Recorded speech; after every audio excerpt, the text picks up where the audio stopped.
Selamat sore, baca Batam Pos. Bertemu lagi sama saya Juanda dan rekan saya Yulita Via. Nah Kak Yul, tadi saya sudah ngeliat nih ada beberapa berita menarik nih di email redaksi Batam Pos. Iya Pak Ju. Salah satu berita menarik itu ada operasi penangkapan buaya. Bukan buaya darat ya Kak Yul ya. Ini buaya beneran.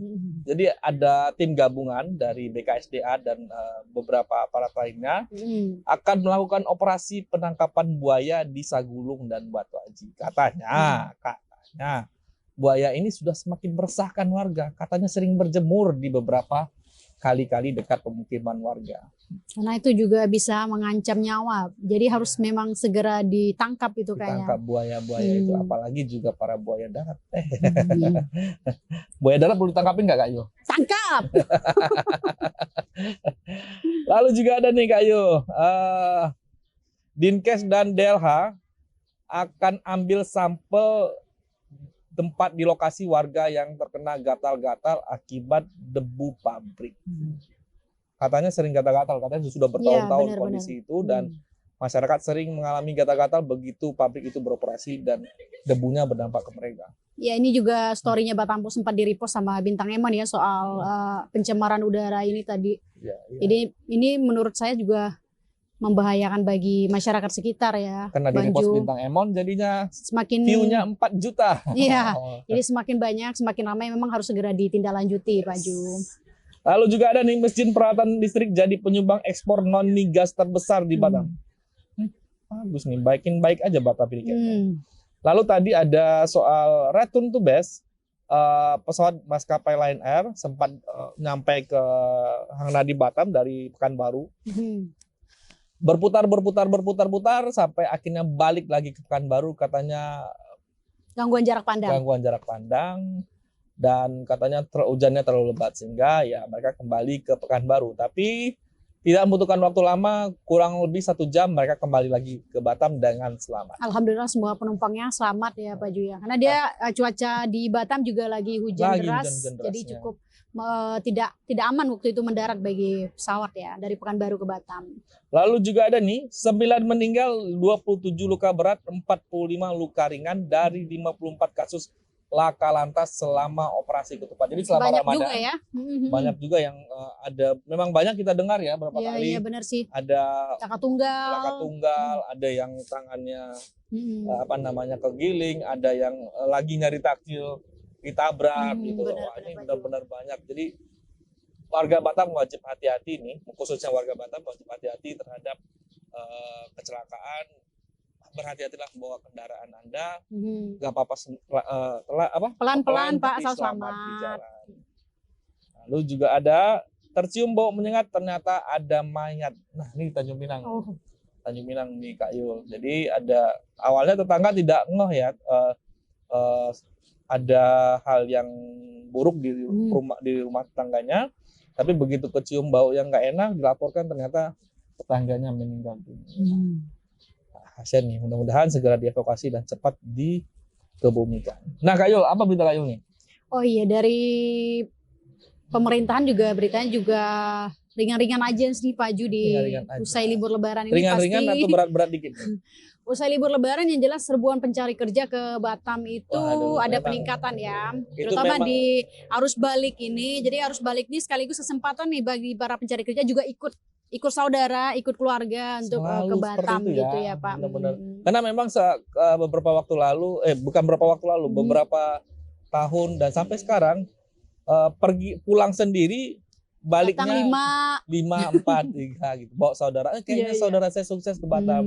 Tapi katanya Pak Rudi titip pesan bagi yang ke Batam. Iya, yang penting Pak Rudi bilang, sebenarnya kan kita nggak bisa ngelarang orang datang ke Batam ya, nggak bisa larang. Tapi Wali Kota Batam Muhammad Rudi bilang kalau mau datang coba bekali diri dengan keahlian dulu, dan yang lokal juga, pencari kerja lokal juga jangan sampai kalah saing nih Pak Juanda. Memang di Batam ini lowongan tuh terbuka dan banyak perusahaan yang memang membuka kesempatan kerja bagi pencari kerja. Cuman mereka kan ada beberapa syarat, ada ketentuan sehingga tidak semua terserap gitu. Baik. Berarti soft skill-nya penting ditingkatkan. Iya, benar. Ada lagi juga berita soal lanjutan parkir berlangganan. Nah, jadi parkiran berlangganan ini stikernya sudah selesai dicetak dan 18 April atau besok itu sudah tiba di Batam dan segera akan didistribusikan. Rencananya ASN Pemko Batam akan jadi pilot project dalam Untuk yang pertama kali ya. parkir berlangganan ini. Jadi di Sub nanti sengaja buka counter di pemerintahan Kota Batam di kantor Pak Wali kali ya. Jadi akan langsung buka counter pelayanan gitu. Jadi ASN memang diplot untuk menjadi customer perdana penerapan parkir berlangganan Karena ini. dilihat Pak Wali kayaknya makin ramai pasti ramai ya. Ya, mudah-mudahan makin ramai. Jadi kalau semakin banyak yang pakai parkir berlangganan kan semakin banyak tuh penerimaan daerah. Dan untuk parkir berlangganan juga cukup murah ya, 250.000 setahun untuk motor, 600.000 rupiah setahun untuk kendaraan roda 4. Ini dinilai jauh lebih murah ketimbang kita parkir per titik. Iya, misalnya di sini 2.000, sini 2.000 gitu. Lebih murah. Berarti yang nanti tinggal ngeliatin stikernya aja ya Kak? Iya, stiker nanti bakal ditempel di kendaraan bermotor dan itu juga ada barcode-nya ya. Jadi juru parkir juga tidak bisa minta uang parkir karena kita tinggal nunjukin yang ada barcode-nya itu. Berarti benar-benar lebih jelas masuk ke negara. Iya, ya, iya, buktinya dia sudah bayar per tahun. Iya, benar sekali. Kantong-kantong. Iya, bocor lah, menutupi kebocoran penerimaan parkir. Wah, ini menarik ini bagi warga Batam yang pengen ya ingin tidak ingin duitnya yang diberikan itu bocor kemana-mana, bisa ikutin program parkir berlangganan ini. Tapi tunggu dulu usai dari ASN dulu ya, ASN Pemko Batam dulu. Setelah itu nanti juga buka di mall rencananya. Buka di mall, silakan daftar dan dipastikan Anda tidak perlu lagi membayar di titik-titik itu ya. Apalagi yuk Kak Yo? Ya, berita yang terakhir kayaknya itu Denmark ya, dari BP Batam. Denmark katanya bakal menjajaki kerjasama di bidang kemaritiman di Kota Batam ini. Karena posisi Batam yang dekat dengan Singapura menjadi faktor utama gitu. Denmark ingin menanamkan modalnya di Batam.